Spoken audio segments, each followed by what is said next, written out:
Hey guys, Shay here from Fool on a Journey with another tarot book review. This is Inner Landscapes, A Journey into Awareness by Pathworking by Dolores Ashcroft-Nowicki. I'm sure I pronounced that wrong. I apologize. This is a very unique book. I've definitely never seen anything like it before. I've talked before in past videos about how initially what made me start tarot with the Rider-Waite-Smith was finding this really amazing fairy tale that walked you through the Fool's journey, that it was the Fool all the way through the world. And this kind of reminds me of that in that it creates a story of going from the world all the way to the Fool. And it's talking about, essentially you going into the cards. So if you haven't done any path working, it's that idea of visually inserting yourself into the cards through mental exercise kind of thing. It's definitely a meditation. She talks about how to get your mind into the best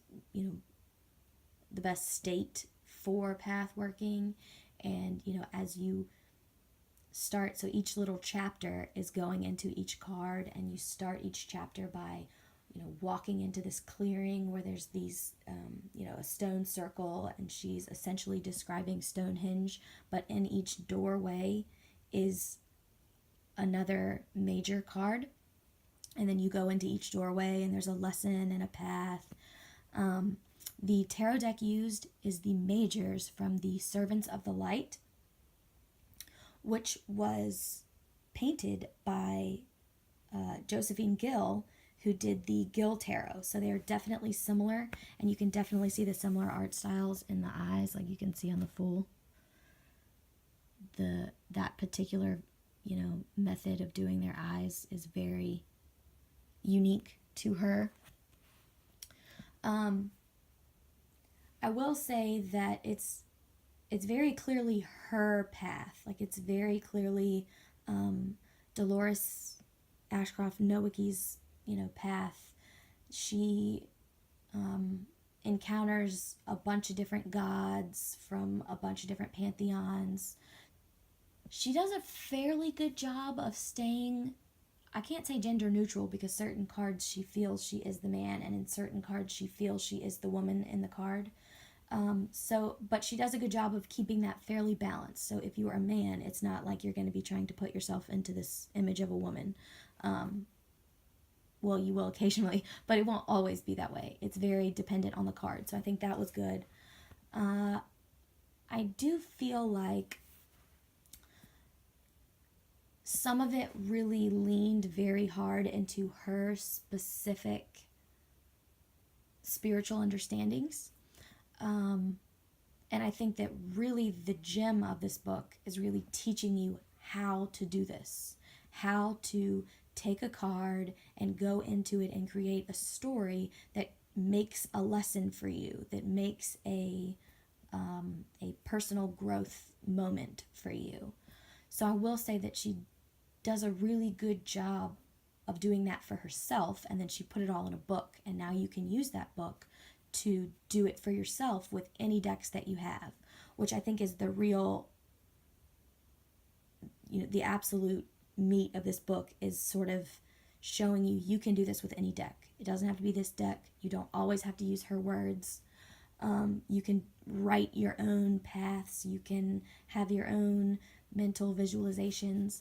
But she gives you a very good sort of, have a starting point, have a door that you always go through, have somewhere sort of set up that's where you start all of your mental exercises.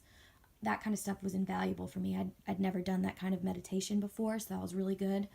And then she really sets up, so when you go into the card, you really want it to be the picture, because that's the image that you have in front of you. But then you expand the world of the card from there into giving yourself whatever it is that you think that the card is trying to give you. So I did want to read, there were a couple of excerpts in the back.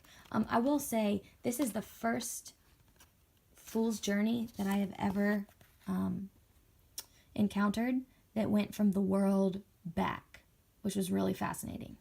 Like, just really fascinating. I've definitely never seen that before. where is my, oh, here's a couple, like here's the world. If you do not have the Servants of Light Tarot, which I do not, you're okay. But you just, the images are in black and white. It gives a description of the card. You get a Trump number, astrological ruler, a letter value, and a Hebrew letter.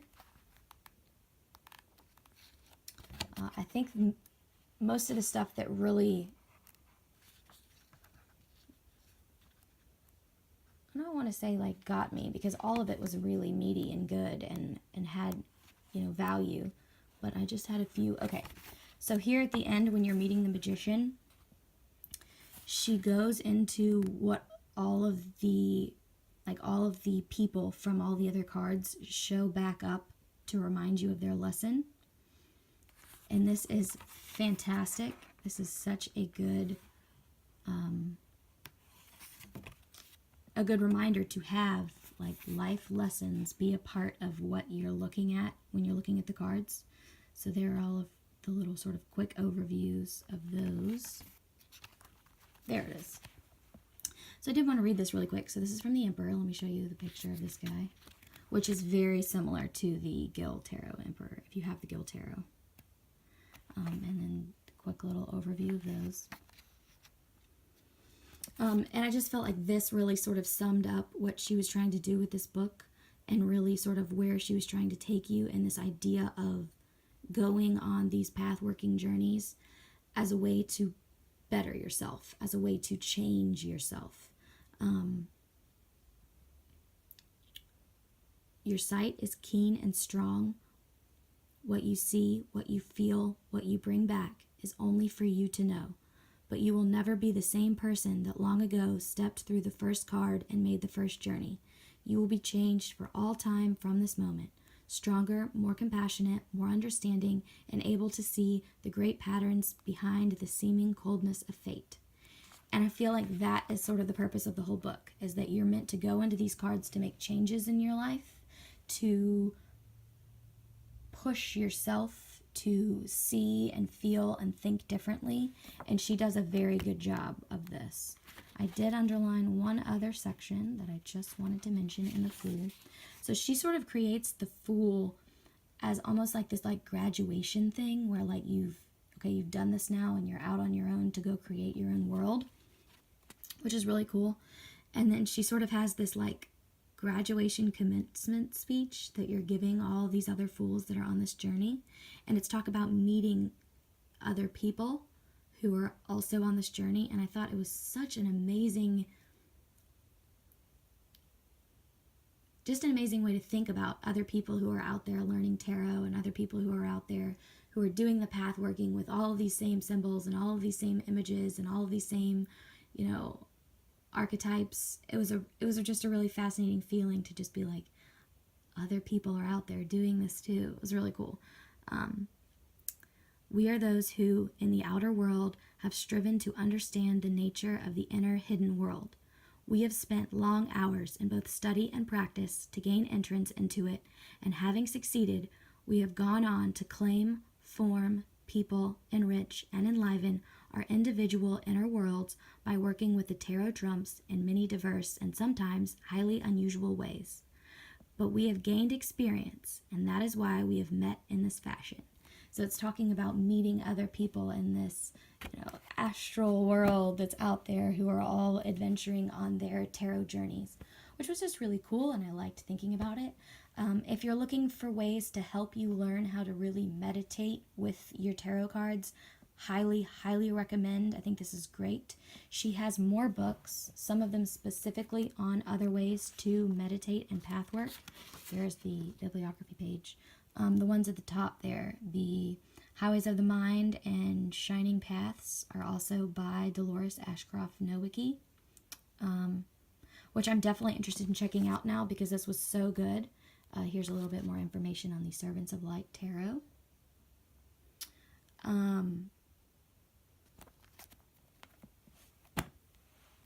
But yeah, if you're looking for ways to help learn how to meditate, to really help learn how to use your tarot cards for that sort of magic of self idea, this is a phenomenal place to start if you are not sure where to go.